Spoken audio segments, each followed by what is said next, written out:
Matt, the first inning of that game, I was watching this live, obviously. I wanted to make sure I saw this. First inning, it looked like Skenes was going to have no trouble whatsoever. Major league debut, living up to the hype, striking out everybody, getting easy outs. And then you remember it's the major leagues, right? Like this is not going to be easy. And certainly Skenes, I think, a very impressive debut, to say the least. But it was not as smooth as he would have liked, I'm sure. But I can only imagine being super nervous. And maybe that's indeed what happened when he faced off against the Cubs. Yeah, I think we saw, sort of the entire spectrum in that start. We saw the generational talent and the sort of one of a kind nastiness that we had heard so much about. The stuff was there. There's no doubt about that. I mean, that is a rare gift that is going to take him very far. But like you said, we also saw a very young, inexperienced pitcher who still needs to get used to going through lineups a second time and just maintaining that sort of composure and that level throughout an entire game. So we saw the good, we saw a little bit of the bad, and then of course there was the rain and the bullpens, and it was a walkathon and all that good stuff. But I mean, overall, you got to be impressed, I think, by what we saw with the triple digits 17 times, and this is the type of kid that you build an entire rotation around and a team around. So you're right that it wasn't exactly a glittering start on all levels, but it was certainly one that I think the baseball fans who have been waiting, especially the Pirates fans who've been waiting for him to come up, can take a lot from. Yeah, and you're right. And I definitely think a mixed bag is the best way to put it, but I think all systems go for this kid. He's going to be fantastic. Speaking of fantastic, best pitcher in the National League this season has been Shota Imanaga of the Chicago Cubs. His ERA is 1.08 on the season. He's striking out a batter per inning. He's been fantastic. Every start he's made for the Cubs, he's won. He's undefeated. I don't think there's any question at this point he's the heavy favorite to win Rookie of the Year. I think the only question at this point, Matt, is that can he pull this off with both? Can he win Cy Young and Rookie of the Year this season? Yeah, if the season ended today, he would. But there's still a lot of season to go. There's no question about this. And I think we see this sometimes with the foreign pitchers, especially the older ones like him, where he comes over and whatever it is, whether it's something about like there's something a little deceptive about the delivery, or just, they have a lot of experience. They're not coming in, raw, like we mentioned, Skenes coming in kind of young and inexperienced.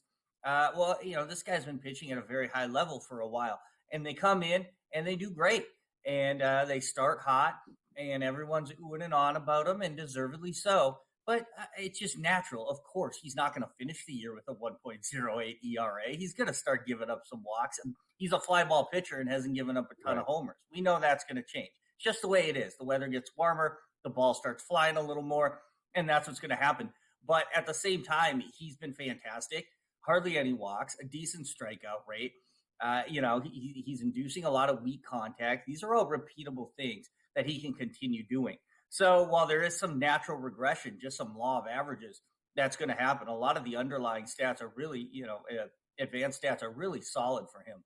And I think he can keep it up enough to at least win Rookie of the Year. He's certainly the heavy front runner, and he has a big head start. Like if you're a bettor out there and you think, okay, I'm betting Skenes now, he maybe got up a little earlier than we thought, and he's going to take over and be that guy down the stretch. He certainly could be. But Imanaga's got a heck of a head start on him. Cy Young, that's a little tougher ask. And I don't know if I'd bet that right now. I just don't think the value's there. But again, he's got a head start on it over all these other pitchers who got some losses and whose ERAs are a little more dinged up than his. Yeah, haven't been a lot of rookie hitters doing great this year. I mean, Imanaga, Yamamoto, Jared Jones, top three as far as odds over on FanDuel to win the Rookie of the Year. Minnesota Twins, Matt, are having some start, without a doubt, to their season. It was not a great April, but they have completely turned it around in May. Twins beat the Blue Jays yesterday 5-1. This is arguably their best run in years. And they're getting speaking of starting pitching, they're getting a ton of starting pitching. Bailey Ober and Pablo Lopez. And it's just been Joe Ryan. I think Paddock has also been good for them. I mean, injuries are just creeping up around the league, but fortunately for the Twins, thus far, so good. Right now, as it would appear, they're going to have to catch Cleveland and hold off Kansas City and Detroit to win this division. They told us the Central was not going to be good in the American League, but I care to differ here. Every team, you got 3 teams over 500, and Detroit is creeping around there too. Yeah, you look at the Twins, top 10 offense, top 10 pitching staff, that's going to get it done. The one thing I think that's interesting through this stretch, and it's always tough to assess schedule in baseball, especially at this early. What's a tough schedule? I don't know if we totally know. But if you look at who they've been playing since they really started this hot streak, there haven't been a lot of really top teams. They played the Mariners in there, who are in first place. They played the Red Sox, who are pretty good. But they've been beaten up maybe on some of the lower teams a little bit. And, they have dealt with some injuries. No Royce Lewis. Correa was hurt for a while. Buxton's hurt now. But we're going to start to see how for real they are these next 2 series against the Guardians, against the Yankees. I think we're going to find out a lot more. And, they're just due to kind of start coming back to earth a little bit, maybe losing some close 1-run games.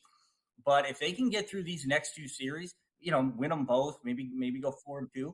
I think you're going to have to really start looking at the Twins a lot more seriously, especially if they really do well against the Guardians, because like you said, that's the team they're chasing. That's the team that's still in first right now, even after this hot streak from the Twins. So I think it's going to be really interesting to see how they handle this, and if they can keep playing well offensively and with the rotation. Yeah, I would agree. Real quick, before we go, Matt, we got about a minute to go. Dodgers are still the favorites to win the World Series. Nothing has changed there. Yankees have moved up. Phillies have moved up. Orioles have moved up a little bit. Texas is about where they were to start the season. Does this look right to you? It probably does. It's probably about right. I think the Phillies and Orioles are the best values on that list. But I do understand why Dodgers, the Braves, the Yankees, I understand why they're still ahead of those teams. But man, those teams are playing well, and I think they're going to continue playing well. Yeah, I would agree. All right. Great to see you, Matt. Thank you for coming on. Thank you.